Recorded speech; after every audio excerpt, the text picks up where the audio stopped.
Good morning, Size Traders. Amos here. How's it going? I'm here with Gary, head trader at SizeTrade. Gary, you with us? Yeah. Hey, how you doing? Good, good, Gary. Listen, we've been getting a lot of questions on interest rates. The Fed raised interest rates in December, and we saw after the election that the 10-year increased roughly 100 basis points from 1.5 to 2.5%.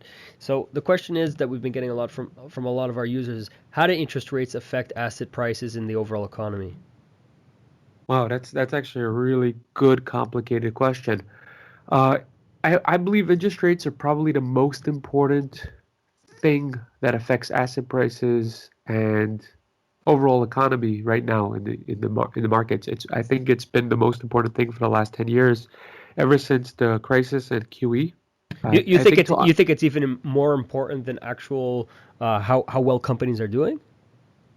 I think it's not more important or less important. I think it right now what's driving asset prices, what's driving companies to decide what they're doing with their free cash, how to invest their free cash is all based on interest rates. So I think the driving force behind how corporations act and at the end of the day, how much EPS they have, how much money they make, and how where their stock prices go, is dependent on interest rates today.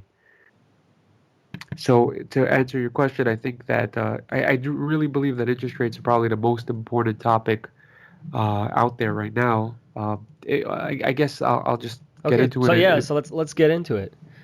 Yeah, so I mean, it all started basically with the crisis. I mean, a lot of things started with the crisis, but it basically goes back to the crisis and the Federal Reserve's idea of quantitative easing, which was basically buying 10-year bonds on the open market, pushing up prices and pushing down interest rates, pushing down yields. It was the first time it was done, at least in the U.S. There was a QE done in Japan in the late 90s, early 2000s. And that basically pushed down interest rates to historically low levels. They've never been that low. The Federal Reserve cut the interest rate to 0% basically. They kept it between 0 and 25 basis points, but for all intents and purposes, it was zero. And after that didn't stimulate the markets, they basically came in and said, hey, we're going to do bond purchases. They did it for around, I believe, 4 or 5 years. I'm not quite sure the length of it. They became the number one buyer of U.S. bonds during that time. And what they were able to do was push down interest rates. And the concept is when you push down interest rates, it does a couple of things. The first thing is it hurts savers. So it forces people and it forces corporations that are hoarding cash, that are saving cash, to invest that cash because they need to make some type of return on it. Now that typically pushes So people into you riskier assets. so you're talking about people who are looking for yield. Exactly. Well, everybody, right? So if you have $100 million in the bank as a corporation, you'd rather make 2 or 3% on that money than zero, and that goes into your numbers. So if you're making 2% on $100 million of cash, you're making an extra 2 million a year, and that goes to your bottom line. When you're getting zero, you're not getting any punch, any help from that I guess cash sitting there. I guess what I was trying to say is people looking for yield rather than investment purposes in, for instance, stock. They're looking for the appreciation of the stock, or they're looking for Right. dividends as opposed to appreciation of stock.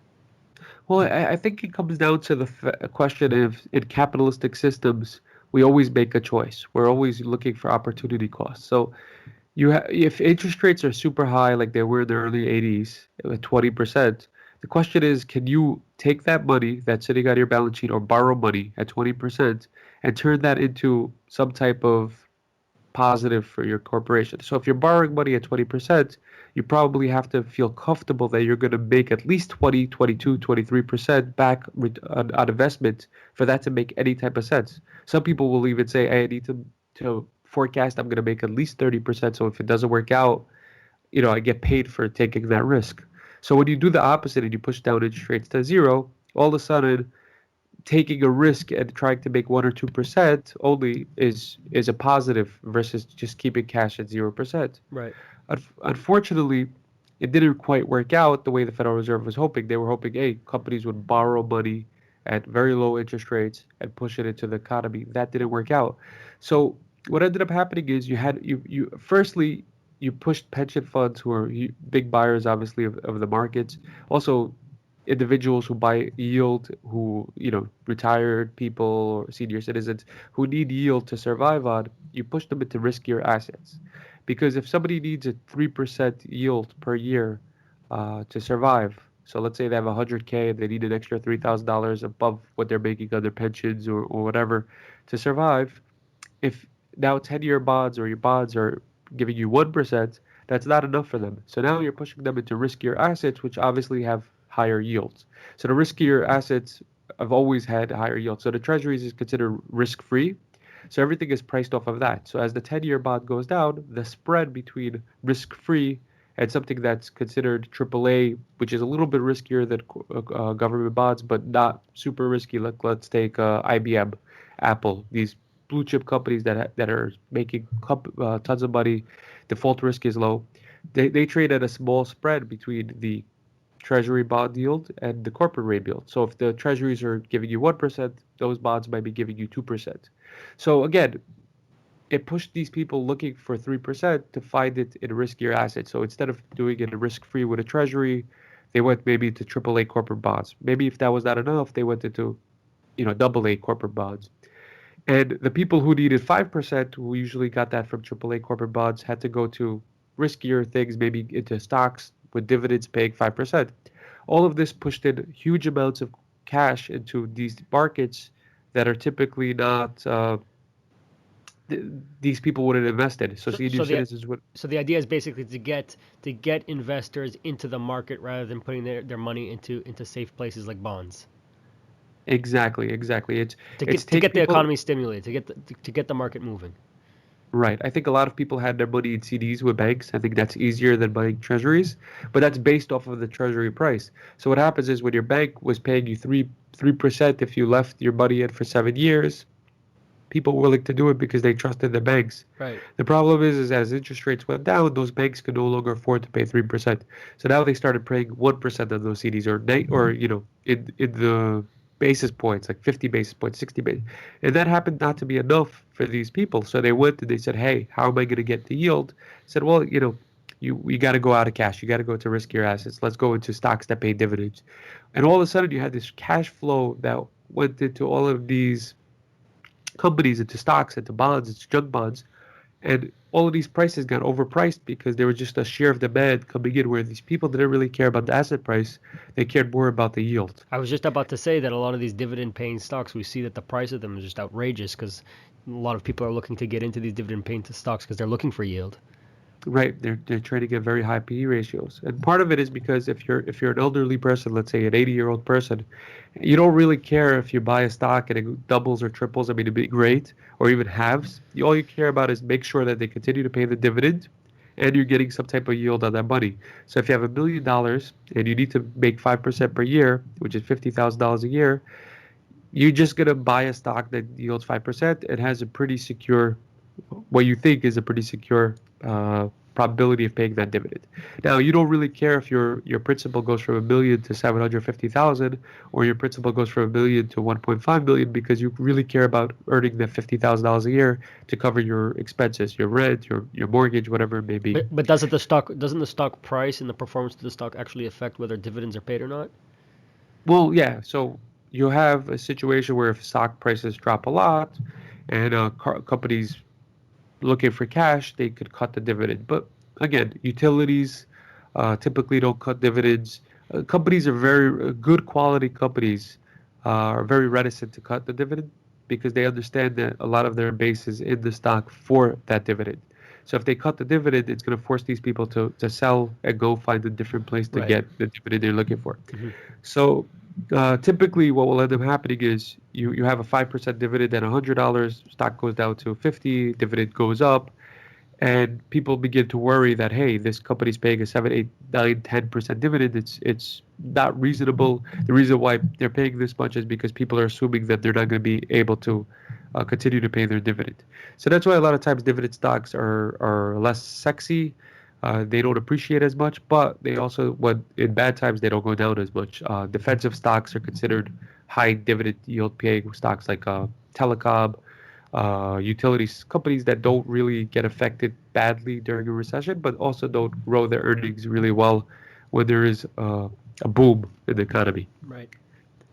So basically, getting back to interest rates, So that was one benefit of that. But there's also been other benefits of low interest rates. Corporations have looked at low interest rates and said, hey, we could borrow at low interest rates. We don't have a place to put that money because the economy is growing slow. So why not just put that back into the stocks via buybacks? Right. And We've or talked about corporate buybacks. right. So that also pushes up asset classes. So you could theoretically say that a lot of people have started kind of making the comparison. If you're looking for appreciation of capital, you've typically historically looked at the stock market. If you're looking for yield, you've looked at the bond market, right? Very very rarely do people make bets on the bond market. They typically buy it, hold it, they get paid interest rate, they get their principal returned after the duration of the bond, and they reinvest it and they continue to get the yield. And stocks have typically been where you want to look for appreciation. So if you want to buy a stock, typically you've bought a stock because you think the price will go up. You've bought Apple because you think Apple is a great company and will continue to innovate. Earnings will continue to go up and the stock price will continue to go higher versus getting a dividend from them of 3% or so. This is exemplified by most high growth companies. Most companies with a really high stock appreciation typically don't pay dividends. Facebook, Google, Amazon, all these companies don't pay dividends because they know that the majority of people buying their stocks are buying it for appreciation. So now in the last little bit of time, I would say last year or so, you've seen a big shift, or last 2 years, seen a big shift where the stock market has begun. People who are investing in the stock market are investing for yield. That's why the yield paying names have outperformed, except for this last Trump rally. Over the last 2 years, utilities have done really well. Foods, stuff like that, stuff that's pretty safe and has a decent yield, has done really well. And stuff that you would typically associate with appreciation outside of the FANG stocks uh, has done relatively poorly compared to the dividend yields. And on the other hand, the bond market, people were buying the bond market not for the yield because it's been paying close to zero or very low interest rates. They've been buying it because they assume that governments will continue to buy and push down yields, and there's going to be appreciation as yields go lower. So there's been this shift in the last 2 years of where people invest for what reasons.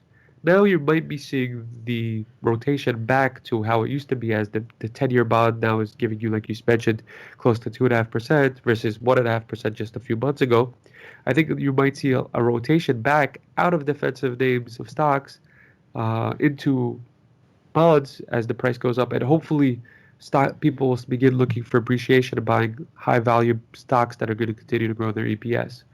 Uh, as interest rates go up, obviously they also affect housing, and so there's interest rates is such a complex universe.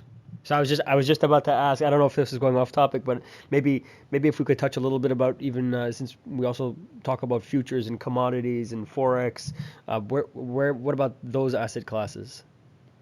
Yeah, well, obviously interest rates, especially the discrepancy in interest rates in Europe, which is the first or second largest economic bloc in the world. Uh, you've seen interest rates go negative. You've seen QE. So obviously the disparity as interest rates in the U.S. go up and interest rates in Europe stay low, the dollar will outperform interest rates is the main reason for currencies to go up and down. In China, you see the same thing as people as because they're pegged to the dollar. So as U.S. raises interest rates, the Chinese currency gets stronger, which affects their exports to other markets like Europe, other places in Asia. Plus, their manufacturing becomes more expensive. You'll see them starting to devalue their currency a bit, and you've seen that it's gone from 6.5 to 7. It's not something they want. It's been important for them to have a strong currency, but they have to walk that tightrope of not hurting their economy when having an artificially strong currency, and also uh, not allowing it to devalue too fast and people losing faith in it, and you have capital outflows and stuff like that. So interest rates affects everything. We could have a long-term conversation about it. I think we could make a different conversation about where oil prices are going, where currencies are going, because interest rates don't affect oil prices directly, but they do through the fact that they make the dollar stronger.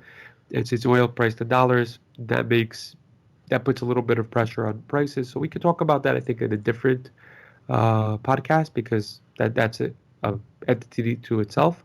But going back to like actually how interest rates just affect assets here, they typically, as the rates go lower, they push say people looking for yield into the markets. As yields go back up, like we've seen, it's going to push people rotation out of it, So, back into. so do you think we're here at like the point now where the interest rates we see increased interest rates, so it's going to start pushing people back into the bond market? I still think it's relatively low. I think three I percent mean, is going right, to. we know that it's like historically it's quite low, but as far as for the last 8 years, it's considered quite high considering the amount of debt that these companies have. Yeah, I think though, markets, any market trades at like an avalanche effect, they call it. So when things are good, people are like, yeah, I just want to buy it. I don't care what the prices are. I want to buy it. It's gonna go higher. It's gonna go higher. Sometimes this is where you have, irrational exuberance, like Greenspan said in the late 90s, where people just they don't care about valuations. They just see price as the main indication, and prices going higher. I want in, and that causes prices to go even higher. So it's like an avalanche, right? Right. So, and then on the way down, you have the same thing. So, like when housing prices began crashing, people were like, "Oh, well, this $800,000 house, if it falls like down to 650, I'd be a buyer." But when it falls down to 650, everybody's talking about how housing is crashing and so on. All of a sudden, they're not so comfortable buying at 650. Now they're looking to buy at 500. Now it goes down to 500. They're like, maybe it'll go to 400. So there's this constant avalanche effect on both upside and downside, which makes stuff irrational. It's kind of like a pendulum. The pendulum always overswings one side or the other way. So housing got probably hit too hard in '09 a bit. Stocks shouldn't have been so high in 2008. So there's always this like last point of exuberance, both to the upside and downside, Hmm. which I like to call the. So, I think if you asked somebody 3 months ago, would you buy a 10-year 2.5 when the 10-year was trading at 1.5? They'd be like, for sure. But now that we're here and it's such a rapid pace, I think people are going to say, well, for sure it's going to go to 3.5. Hmm. So I'm not going to tie up my money for 10 years in something that's 2.5. When I could get 3.5. Right. Right. Now the problem is that as the yields rise, it's going to get more expensive to do corporate buybacks, which in my opinion has been one of the main reasons why the stock market has gone up. Also, it's going to cost a lot of money to surface service the U.S. debt. I mean, we have 20 trillion, I believe now, in debt. That gets refinanced. Yes, we've pushed out maturity levels, longer dates, and so on. But every 100 basis points, every 50 basis points, that adds up. That's going to put a big bump on national debt. It's one of the reasons why I think the Federal Reserve is not going to allow rates to get out of control So on the upside. So we've spoken before about corporate buybacks and how corporate buybacks are really one of the fundamental factors that's pushing prices higher. So as we see increased interest rates, do you think this is pretty much moving us towards the slowing down of the market, and we're going to see basically this kind of plateau happening and then possibly a downturn? I see for now, I see the companies are getting excited. There's animal spirits out there. People are really psyched. They really truly believe that the Trump administration is going to be pro-business. They're going to lower regulation. They're going to make stuff easier to be done. They're going to answer less to the environmentalists of the world. And that So, may have a more of an effect than interest rates. right. So I think that's going to be good for the economy. So the GDP growth will grow. That's going to be in turn why interest rates go up. So right, so as the economy gets better, that's the catalyst for interest rates to go up.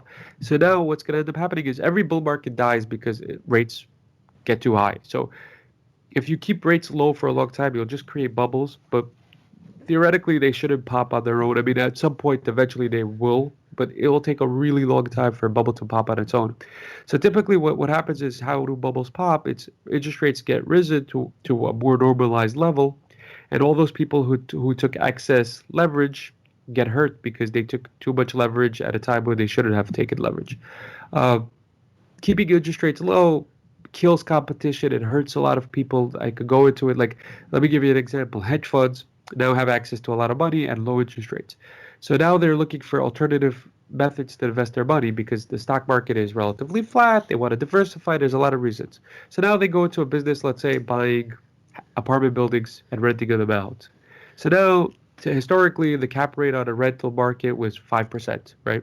So the person who buys that apartment building is taking certain risks. He's willing to take those risks. He's willing to make 5% because the risks are not very high, and it's a normalized rate. When the economy is bad, there's more defaults. So The prices for the apartment building goes down, rents should be stabilized or go down a little bit. So now you're not willing to take 5% because it's seen as a riskier play. Now you're willing to make 8% for and so on. And that's a normal market. But when you're giving out money to hedge funds at 0% or 1% or very low interest rates, they have a small uh, bar to kind of go over to make money. So what ends up happening is they overpay for those rental assets, and they're willing to make a cap rate of only 2% because they're borrowing tons of money at 1%. They're making 2%. They're making that 1%. They're super happy. They're excited. The small business owner, the guy who used to do it, can't keep up with that because A, he can't borrow money at the same rate as big hedge funds can or big banks can or big institutions can, but also he has he's living off of that money. So he's not so much concerned about his cap rate as he is, hey, I need to make $150,000 a year because this is my primary business. I'm a small business owner. I own 3 or 4 properties. I make $150,000 a year and I'm very happy. And because I make $150,000 a year, I can hire an assistant for $50,000. So I net out 100K for myself. I have an assistant for 50K and so on. So now as you push those cap rates down to 1% from a traditionally 5%, that small business owner now can't play in that field because he doesn't have enough cash to put into the property to make 150K. So originally the new guy who gets involved in buying an apartment building is making 100K. So now he can't afford an assistant.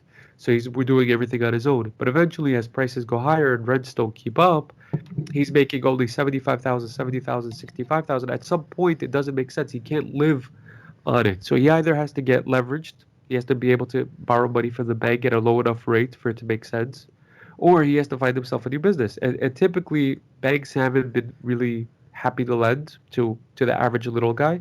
So what's ended up happening is, yeah, if you've had the property before, you've seen your asset price go up, you're happy, you're continuing to get rents, everything is great.